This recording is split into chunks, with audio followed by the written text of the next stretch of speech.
পালেহি বেৰিষ্টাৰ ইলিয়াছ হুছেইন আনসাৰী আৰু অসম আহি পোৱাৰ পিছতে উচ্ছেদিতৰ সমস্যাৰ বুজ ললে উচ্ছেদিতৰ কাষলৈ গল ইলিয়াছ হুছেইন আনসাৰীয়ে উচ্ছেদিতক খবৰ ললে যে উচ্ছেদিতই কি খাইছে ইমান দিন কি পিন্ধিছে ক'ত আশ্ৰয় লৈছে সকলোৰে মাজত খাদ্য সামগ্ৰী বিতৰণ কৰিলে ইলিয়াছ হুছেইন আনসাৰীয়ে উচ্ছেদিত শিশুসকলক বিতৰণ কৰিলে কলম আৰু সকলোকে কৈছে যে ডক্টৰ ইঞ্জিনিয়াৰ বেৰিষ্টাৰ সকলো হ'ব লাগিব ভাল মানুহ সকলো হ'ব লাগিব সকলোৱে কৈছে যে মুছলমান যুৱক ইলিয়াছ হুছেইন আনসাৰীক লৈ আজি সকলোৱে গৌৰৱ কৰিছে বেৰিষ্টাৰ হৈও লণ্ডনত বেৰিষ্টাৰ হৈও আজি অসমৰ মান ৰক্ষা কৰিছে আৰু উচ্ছেদিতৰ খবৰ ল'বলৈ গৈছে আৰু মুছলমান যুৱকগৰাকীৰ এই খবৰটো আপুনিও প্ৰতিজন লোকৰ লগতে শ্বেয়াৰ কৰক বেৰিষ্টাৰ ইলিয়াছ হুছেইন আনসাৰীয়ে লণ্ডনত অসমৰ নাম উজ্বলাইছে বেৰিষ্টাৰ ইলিয়াছ হুছেইন আনসাৰীয়ে কৈছে যে অসমখন লণ্ডন বনাব লাগে মানুহে মানুহৰ বাবে হ'ব লাগে মানুহে মানুহৰ বাবে হলে সকলো ভাল হ'ব আৰু উচ্ছেদিতৰ সকলো সমস্যাৰ বুজ ললে ইলিয়াছ হুছেইন আনসাৰী এই মুহূৰ্তলৈ অহাৰ চেষ্টা কৰিছো ইলিয়াছে কৈছে অসমখন লণ্ডন বনাব লাগিব ইয়াৰ শিশুসকল পঢ়া শুনা কৰিব লাগিব মানুহে মানুহৰ বাবে হ'ব লাগে এই কথা উল্লেখ কৰিছে ইলিয়াছ হুছেইন আনসাৰীয়ে ইলিয়াছে কৈছে অসমক লণ্ডন বনাব লাগে ইলিয়াছে উচ্ছেদিত ৰাইজৰ কাষত থিয় দিছে উচ্ছেদস্থলী পৰিদৰ্শন কৰি বেৰিষ্টাৰ ইলিয়াছ হুছেইন আনসাৰীয়ে এই মন্তব্য কৰিছে লণ্ডনৰ পৰা আহি গোৱালপাৰাৰ হাছিলা বিলত উপস্থিত হয় ইলিয়াছ হুছেইন আনসাৰী ইলিয়াছে কৈছে মানুহৰ বাবে হ'ব লাগে উচ্ছেদিতৰ শিবিৰত উপস্থিত হল আৰু বৃদ্ধৰ কাষত উপস্থিত হৈ সকলো সমস্যাৰ বুজ ললে ইলিয়াছ হুছেইন আনসাৰীয়ে খাদ্য সামগ্ৰী বিতৰণ কৰাৰ লগতে উচ্ছেদিত শিশুসকলৰ মাজত বিতৰণ কৰে কলম এইখন অসম সবাতোকৈ সুন্দৰ ৰাজ্য হৈছে অসম গতিকে অসমখনত সকলোৱে মিলা প্ৰীতিৰে থাকিব লাগে অসমখন সকলোৱে ভালদৰে ৰাখিব লাগে ৰাজনীতিৰ ঊৰ্ধত থাকি আমি সকলোৱে মানুহ হ'ব লাগে আৰু অসমখন লণ্ডন বনাব লাগে ইয়াৰ শিশুসকল পঢ়া শুনা কৰিব লাগে মানুহে মানুহৰ বাবে সহায় কৰিলে এখন সুন্দৰ দেশ গঢ়িব পাৰিম উচ্ছেদিতসকলক আইন আৰু ন্যায়ালয়ৰ ওপৰত আস্থা ৰাখিবলৈ কয় আনসাৰীয়ে ইলিয়াছ হুছেইন আনসাৰী আহি পালেহি হাছিলা বিল উচ্ছেদিত ৰাইজৰ কাষত থিয় হৈছে এইগৰাকী ইলিয়াছ হুছেইন আনসাৰী বেৰিষ্টাৰ ইলিয়াছে উচ্ছেদিত ৰাইজৰ সমস্যাৰ বুজ ললে উচ্ছেদিত ৰাইজে ইমান দিন কি খাইছে কি পিন্ধিছে ক'ত আশ্ৰয় লৈছে তেওঁলোকৰ সমস্যা কি হৈছে সকলো বুজ লৈছে আৰু সকলোৰে মাজত খাদ্য সামগ্ৰী বিতৰণ কৰিলে ইলিয়াছ হুছেইন আনসাৰীয়ে বেৰিষ্টাৰ ইলিয়াছ হুছেইন আনসাৰীৰ এই খবৰটো আপুনিও শ্বেয়াৰ কৰক শুনক ইলিয়াছে কি কৈছে ঠিক আছে হয়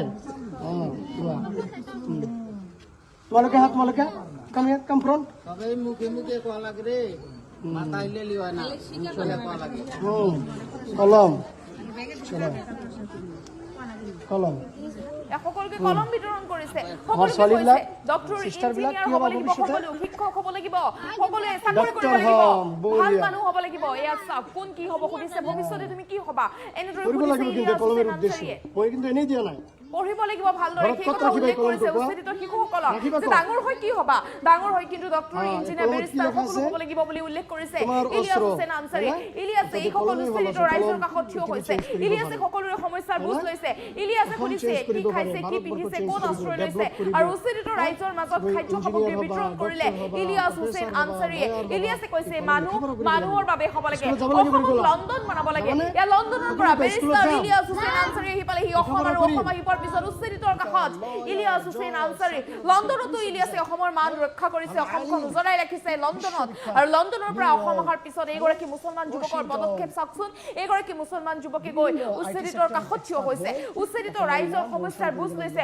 বৃদ্ধসকলক সুধিছে যে কাপোৰ কানি পাইছেনে নাই খাবলৈ পাইছেনে নাই থাকিবলৈ ঠাই অকণমান পাইছেনে নাই আৰু সকলোকে কৈছে যে ন্যায় ব্যৱস্থাৰ ওপৰত সকলোৱে আস্থা ৰাখক সকলোৰে এদিন ভাল হ'ব উচ্ছেদিত শিশুসকলৰ সমস্যাৰ বুজ লৈছে যে শিশুসকল পঢ়া শুনা কৰিছেনে নাই শিশুসকলৰ মাজত কলম বিতৰণ কৰিলে ইলিয়াছ হুছেইন আনসাৰীয়ে কলম একোটাকৈ কলম দি ইলিয়াছে ক'লে যে মানুহৰ বাবে হ'ব লাগে তোমালোকে ভালদৰে পঢ়িব লাগিব ডক্টৰ ইঞ্জিনিয়াৰ বেৰিষ্টাৰ হ'ব লাগিব তোমালোক শিক্ষক হ'ব লাগিব তোমালোকে দেশৰ নাম উজ্বলাব লাগিব অসমৰ মান ৰক্ষা কৰিব লাগিব তোমালোকে ভাল মানুহ হ'ব লাগিব এয়া চাওক ইলিয়াছে কলম বিতৰণ কৰি সকলোকে সেই কথা উল্লেখ কৰিছে আৰু দৰিদ্ৰ অৰ্থাৎ বৃদ্ধসকলৰ মাজতো বিতৰণ কৰিলে খাদ্য সামগ্ৰী উচ্ছেদিত ৰাইজক বিতৰণ কৰিছে খাদ্য সামগ্ৰী উচ্ছেদিত ৰাইজৰ কাষত ৰৈ সমস্যাৰ বুজ ল'লে ইলিয়াছ হুছেইন আনসাৰী এইগৰাকী চাওক বেৰিষ্টাৰ ইলিয়াছ হুছেইন আনসাৰী ইলিয়াছে অসমৰ মান ৰক্ষা কৰিছে লণ্ডনত আৰু লণ্ডনৰ পৰা অসম অহাৰ পিছতো উচ্ছেদিতৰ কাষত ইলিয়াছ হুছেইন আনসাৰী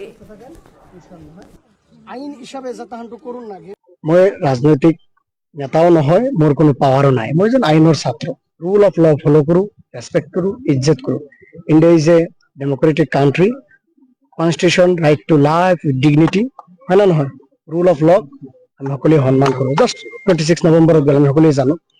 চ' সেয়েহে আমি মানৱতাবাদী হ'ব লাগে। চ' সেয়েহে য'তেই নাথাকো কিয়, মইতো অসমৰে সন্তান, মই কৰ সন্তান, মই দেখোন ইণ্ডিয়াৰে পাছপোৰ্ট, চব কিছু মোৰ ঘৰ ইয়াত, জন্ম ইয়াত, অসমৰে, মই ভাল লাগে, আই লাভ আছাম, হয় নে নহয়। গোটেই জীৱন বিচাৰিলো অলেখ দিৱস ৰাতি, অসম দেশৰ দৰে নাপাওঁ ইমান ৰসাল মাটি, হয় নে নহয়। কোনে কৈছিল? আমাৰ ডক্টৰ ভূপেন হাজৰিকা চাহাবে কৈছিল।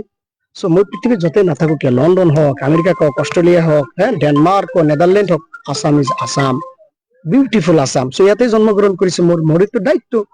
য'তে যাওঁ, আপোনালোকে মোৰ ফ্ৰেণ্ড চাৰ্কেল হয়, বহুত লয়াৰ সকলে ইয়াত আছে, সকলোৱে আছে ইয়াত, ভাল পায়।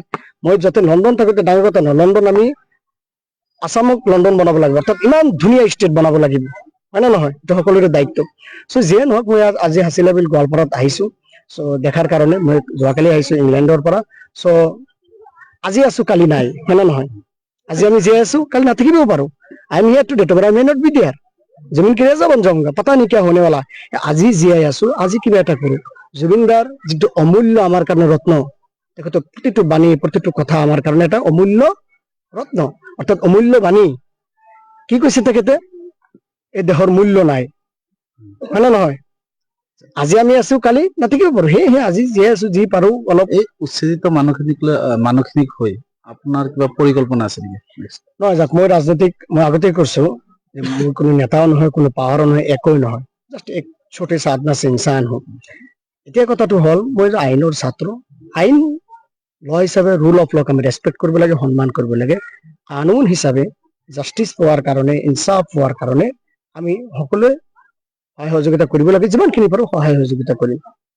পৰৱৰ্তী সময়ত বেৰিষ্টাৰ ইলিয়াছ আনচাৰীয়ে ৰাজনীতিত অহাৰ কিবা পৰিকল্পনা আছে নেকি? বহুতে কৈ আছে যে ইলিয়াছে এই মানুহখিনিক লৈ কেনে যিসকল নেতা আছে, মাইনৰিটি যিসকল নেতা আছে, সেইসকলে অকল এই মানুহখিনিক, মিয়া মানুহখিনিক লৈকে ৰাজনীতি কৰে। বেৰিষ্টাৰ ইলিয়াছ হুছেইনো আনচাৰীয়ে এই একে পদত যাব নেকি? राजनीति करार आगते मानव हो লাগিব। पहले इंसान बनना पड़ेगा, बाद में लीडर। अगर इंसान ही नहीं है, लीडर बन के क्या करेंगे, क्या फायदा है? आप बताइए, आप बताइए। पहले तो इंसान बनना पड़ेगा, है ना। है मैं इतने के परिकल्पना नहीं।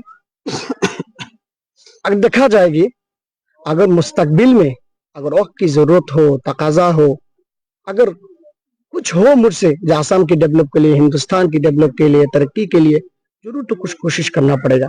लेकिन अभी फिलहाल तालीम की रास्ता में, फील्ड में कुछ काम करने की इरादा है, ताकि आसाम के नौजवान पूरी दुनिया में अपने साइंस, टेक्नोलॉजी, क्रिएटिविटी के एरा है, हम लोग सबको पता है, कुछ कर पाए आसाम के लिए, पहले हिंदुस्तान के लिए कुछ कर पाए। इसीलिए तालीम के लिए, एजुकेशन के लिए कुछ करने की मेरा इरादा है, इंटरेस्ट है।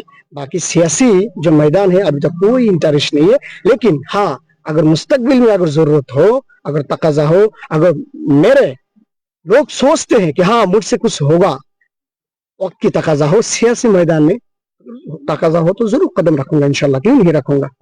लेकिन अगर जिंदा रहूं तो মানে পাব্লিকে খুজিলে যদি জনতাই বিচাৰে তেনেহলে আপুনি ৰাজনীতি এটাই তো মই কলো যে যিহেতু মাইনৰিটি বহুত নেতা আছে, কংগ্ৰেছতো আছে, ADF-ত আছে, মাইনৰিটি মেজৰিটি এইবিলাক একো নাই। মই কি কৈছো, মই কৈ আছো মানুহ হ'ব লাগিব আগতে। মানুহ মানুহৰ কাৰণে, মানুহ মানুহৰ বাবে।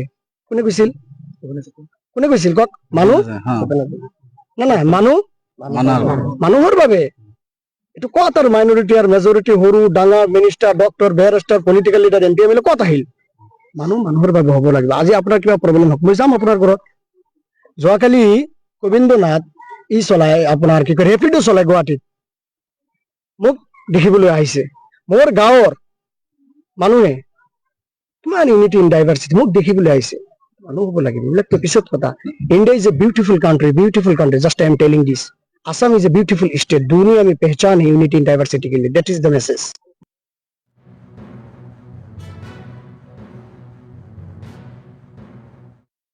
इज्जत, मैं राजनैतिक नेताओं নহয়, मोर कोनो पावारो নাই। मैं जन आइनर छात्र, रूल ऑफ लॉ फॉलो करूं, रेस्पेक्ट करूं, इज्जत करूं।